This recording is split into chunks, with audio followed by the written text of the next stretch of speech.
Hello, you're watching James. My name's James, you're watching me, and I'm talking about watches. Today I'm doing something that I think is going to be rather interesting.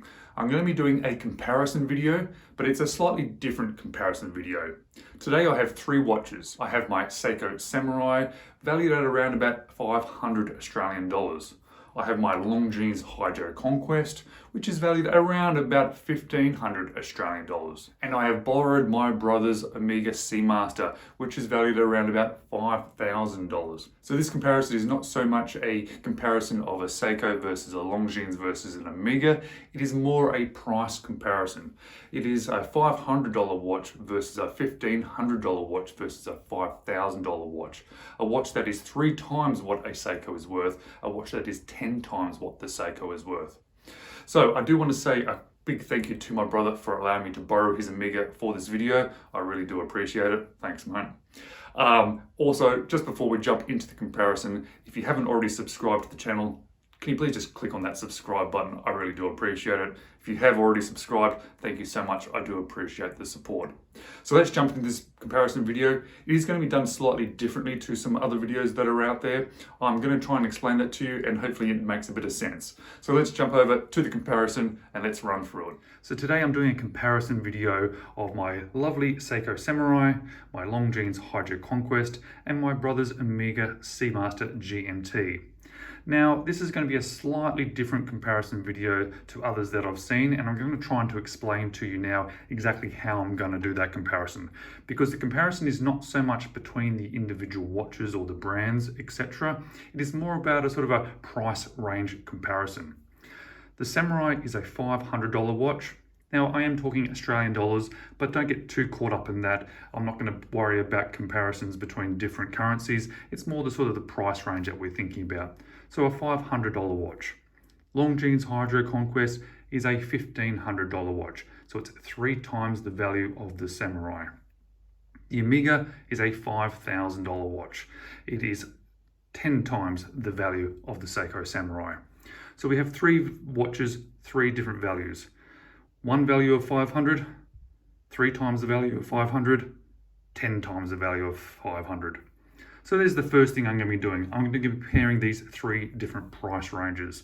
And I have sort of evened out those prices just to make it nice and easy. The second thing I'm going to be doing, which is a little bit different, is I'm not going to be giving them scores to 1 to 10 or 0 to 10. I'm going to be using the Seiko Samurai as my control. And by control, I mean that all the different categories that I have listed, it is worth 1 because it is $500, it is equal to 1. So as you can see here, as I move this across, it gets a 1 in every single box.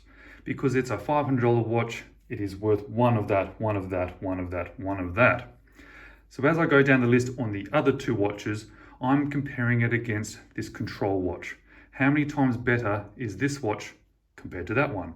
How many times better is this watch compared to this one? Is it twice as good? You would get a 2. Is it half as good? You'll get a half. If it's 25 times as good, it gets a 25, etc., etc. Hopefully you understand what I'm going to be trying to do here. At the end, there's obviously going to be a total. Because there's 10 rounds, it is 10. We divide that by the 10 rounds. It comes back to 1, obviously. 10 divided by 10 is 1. And then to get a comparison rate between them, we're going to be dividing it by the amount of times it is times the control watch there. So for this, obviously, it's 1. This is 3 times. So whatever this value is going to be, you divide it by 3. This is 10 times the value. So whatever it is, you divide it by 10. Hopefully now you understand where I'm going with this. Now I have listed quite a few different categories. And I'm going to be doing this from a point of view as a watch enthusiast, as a person that has a watch on their wrist, and how they feel about a watch being on their wrist, what they are looking at, what are they feeling about, what are they enjoying about it, from that sort of perspective. I'm not going to be doing it from a technical perspective, especially when we sort of come down to movement. You know, I'm not a watchmaker. I can't say that this is 1,000 times better than this watch. I'm going to be doing it as the enthusiast, as the wearer and the customer of these brands, having it on my wrist, What is the experience with the watch? How many times better is the experience of this movement on my watch compared to this movement on my watch? So it is a little bit subjective. It is a little bit of my opinions here. I understand that everybody may have slightly different opinions and have slightly different experiences with the watches, but let's get into it and I'll try and explain it as I go along why I've given the figures that I have. So firstly, we have brand. And let's compare the Longines and the Omega to the Seiko. I have given the Longines a 1, meaning it is equal to the Seiko. Now, I've done this for a couple of reasons. Firstly, I don't think the Longines name has this sort of known quantity and the history and the abilities of Seiko, so I think it actually brings it down a little bit than the 1. However, then having the heritage of the Longines brand, being part of the Swatch group, being a part of the Swiss sort of movements or the Swiss watches, I think it brings it back up a little bit. So I've just made it 1. When you equal out those sort of factors, I know. I've given the Omega a 2, which some people may think, well, that's a little bit underrated. However, think about Seiko, think about how well loved it is, think about how much we love this brand, think about the heritage of the brand, and think about all those bits and pieces. And now let's consider Omega. Omega has all those things as well, and it's a sort of luxury known brand, but I think 2 is actually the number I'll give it because Seiko is such a strong competitor in this particular category. So when I talk about dial, the next one on the list, I'm talking about everything on the dial, including the indices, the hands, the crystal. So I'm doing it as a 1 heap. Otherwise this video might end up getting a bit too long. And I give the Longines an equal score again of 1. I think the dial on the Samurai is particularly well done. It is very nice. I think Longines is a little bit more simple, but it makes up because it's just done a little bit better. So again, evening out those 2 things, it is equal. The Omega, I think, is done a little bit better. It is finely done. It is thought about a little bit more. It is a little bit better executed. The hands are more delicate, more polished. The indices are nice and curved and sort of almost integrated into the dial, where these ones are sort of more sat on top. So I think it's twice as good. And the third category is loom. Now, this is a slightly interesting one because Seiko is so good at their loom. Now, I do think the Longines loom is great. I think it's very crisp. I think it's very well applied. I think the edges of it are lovely and perfect, but it does not stand up against a Seiko. Therefore, I give it a 0.5, so half of what the Seiko is. The Omega, I think the Seiko still outshines it when it comes to loom. However, it is applied very, very well. It is very neat and tidy. It's put on in wonderful areas. It's very crisp along those thin skeletonized hands. So it goes from being slightly less because of it's not as good long term as in regards to glowing, but it is executed better. So it brings it back up to a 1. Now, water resistance, this is a nice easy one. We have a 200 meter water resistance, 300, 300. I've just made it 1.5 because it's a little bit better. Bezels, so the look and the feel and the action of the bezel. All 3 watches are fantastic bezel actions. They are all different in their own rights. They feel a little bit different. They look a little bit different. The execution of how or what they're made of, the angles that they're made, the click, all that stuff together, I think they all are as equal and as good as each other. I have to say though, I do particularly love the Seiko, so it does get high marks and high regards in my mind on this particular sort of category. So when you now look at the Longines, I think it clicks a little bit harder, a little bit louder, not quite as nice and smooth, but the execution of it overall I think is a little bit better. Again, bring it back up to sort of an equal amount. And the Omega is just wonderful in all aspects, but I don't think it's actually better than the Seiko. So the next one is case, and I'm considering all aspects of the case. The angles, the finishing, how nicely it feels when you hold it in your hands. That's what I'm talking about. So let's have a look. I think the Longines is easily twice as good as the Seiko. It is finer finished, it is put together very, very well, but thinking about this Seiko, it's such a good watch in itself. So when you do compare things against it, it is a little bit hard to say that it is so much better.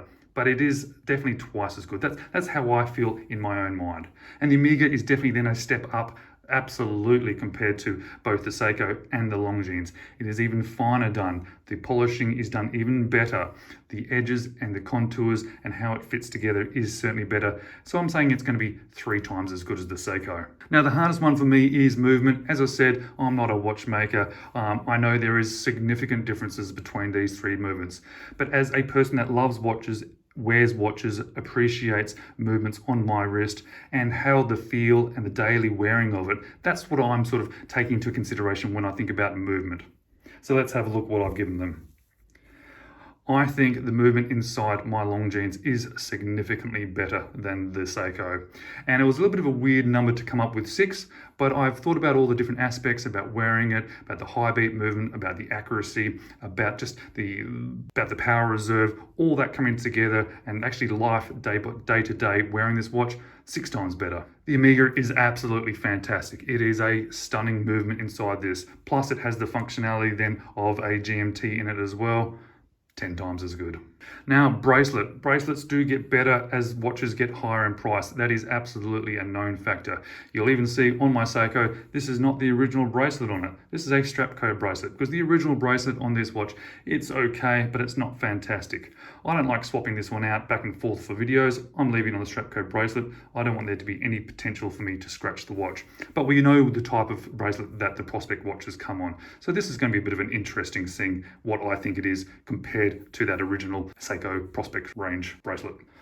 I think the bracelet on that Longines is absolutely stunning. It feels real good quality. It's beautiful to touch. It's beautiful to feel. It's lovely on wrist. It has a real nice weight to it, a real solid feel. I think it's easily 5 times as good as the original Prospect range bracelet. The bracelet on the Seamaster is absolutely well known to be absolutely stunning. But I have to say, I don't think it's that much better feeling, quality, and on-wrist presence and on-wrist feel than the Longines. I'm just going to give it just a little bit extra, a 6. I think a few people may disagree with that one. Even if we give it a couple more marks, some people may agree with that. But for me, these are solid links, one sort of solid link. If they had all been individual links, I think it would have a bit more movement, a little bit more wrist feel and silkiness when you're actually wearing it, and it would have gained more points. But as it is, even though it is beautifully well executed, beautifully well made, and very comfortable, I'm just going to say it's a little bit better than the Longines. Now, I did want to put clasp as a different category rather than just integrate it into the bracelet, because we know the Prospect range bracelets, they're actually not too bad, but the clasps are pretty terrible. And the clasps on these are particularly good, so I wanted to do a comparison between the clasps. We have a pressed steel clasp on the Seiko, double pushes and a security. On the Longines, we have a security and a friction lock, milled all throughout, and a very nice milled clasp as well, especially on the insides. The materials used are fantastic. The clasp on the Omega is stunning. It is just a double pusher, very, very well executed, very well integrated into the bracelet as well. Beautiful clasp. Has a lovely, fully milled divers extension as well. Just a nice feeling, nice on wrist feel, nice on wrist presence clasp. So let's see what I've given it. So I think absolutely the Longines is easily, again, 6 times better. It just so much better. And this one, absolutely a little bit extra again, a 7. Now, wearability, well, this is an interesting one, and it really is sort of my own sort of personal feeling and my own sort of personal preferences. What is the wrist presence like? What is it like wearing it, feeling it, comfort? How does it look? How does it fit into my wrist? All of those things together. Let's see what we put. I think the Longines is easily 3 times as good as the Seiko. It has a thinner case, it fits down on the wrist really, really well, and it has a lovely feel and wearing and wanting to wear this watch over and over again. Saying that, still love my Seiko, so I know I do wear it a lot, so I'm not going to put down the Seiko. Omega, again, it's just a little bit better. It just sits a little bit nicer on wrist. It sits a little bit flusher on wrist. Beautiful, nice wearing watch. 3 and a 4. So let's add all these up and see what we get. So Longines gets a 27, the Omega gets a 37.5, because obviously the Longines is a better quality watch than the Seiko. And obviously the Omega is a better quality watch than both of them. So when we divide that by 10, 2.7, 3.75, and now the comparison. So obviously the Seiko is the control unit, it equals 1. The Longines actually does quite well. It's almost as good when you take into account that it is 3 times the price. So I've divided this by 3 because it is 3 times the price, and we're almost equal. So we're going up price 3 times, but we're going up quality, feel, and overall, all these categories almost by 3 as well. However, Seiko still wins. The Omega, we do expect this number to be lower because as you go up and up and up in price, the sort of the curve of quality and comfort versus price, it sort of levels off at some point. So 0.375. So at its price, it's a third as good as the Seiko when you divide it by 10. And I actually think that's actually not a bad figure. That could be significantly lower. When you're paying significantly more money for a watch and you're only getting so much extra when it comes to little fine details, little fine areas, I think that's actually not a bad score when it takes into account that it's a $5,000 watch compared to a $500 watch. But as you can see, the winner, realistically, if we're considering winners, is going to be the Seiko. At $500, it really is a good watch and a really good price for that watch. When I was starting this comparison, I wasn't quite sure what was going to win. I knew the Omega wouldn't, and not because it's not a better watch. It is certainly the better watch out of the three, but at the price, I knew that that would divide that down considerably, and I knew it'd probably be less than what the Seiko would get. It was the Longines that I was a little bit interested about because I know that it is significantly better in almost every area than the Seiko. It just then becomes a price perspective. So I guess what I'm saying here is the Seiko is the best value watch at its price range. However, I'm also going to say that if you then get one of those Longines at a cheaper price, perhaps on the used market, it will probably overtake it. But then I'm also going to say that I've swapped this to a Strapco bracelet. So realistically, if we were looking at bracelet and clasps, I would triple that, make that a 3, make that a 3, and that would lift that above 1 because it's very easy to swap out a bracelet on a Seiko, and they make specific bracelets for the Seikos. So what am I saying? Get that, put it on a better bracelet. Lovely to have that movement inside there though, wouldn't it? Thank you so much for watching. I really do appreciate it. I hope you kept up with how I've done this comparison, a little bit different to others. And as always, I hope to see you in the next video.